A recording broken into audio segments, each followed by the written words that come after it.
módulo do curso a gente conversou bastante sobre o papel da genética na etiologia das anomalias dentárias, né?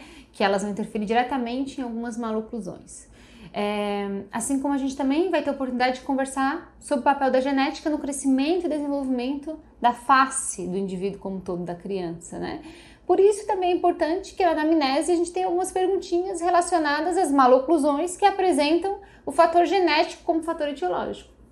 E quais são essas perguntas? Bom, nós podemos perguntar sobre a característica da classe 3 na família, né? Claro que aqui cabe um pouco adaptar a linguagem, dependendo do seu público, né? Se tem algum caso de queixo muito para frente, mordida invertida, enfim. Tenta deixar essa pergunta simples, né? Perguntar se alguém da família já fez alguma cirurgia na face, por exemplo, querendo buscar aí para cirurgia ortognática.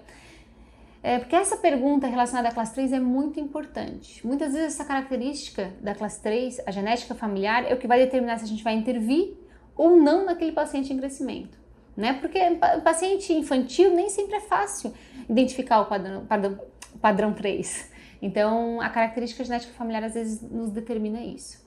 Outra pergunta que a gente tem que acrescentar aqui é em relação a genesias, por exemplo, ou dentes impactados, né? Por exemplo, pode perguntar se teve algum dente que teve que ser tracionado, um canino, no caso família, os parentes mais próximos eles sempre vão saber relacionar, né? Até porque a gente viu lá no módulo 1 que algumas anomalias têm o mesmo background genético e o aparecimento de uma delas aumenta a chance de 20% do aparecimento de uma outra anomalia, né?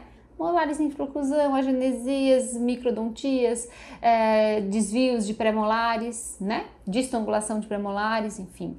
Revisem lá no módulo 1 que a gente conversou bastante sobre isso. Claro, também não poderia faltar para a gente completar a nossa anamnese aí, perguntas sobre hábitos deletérios, né?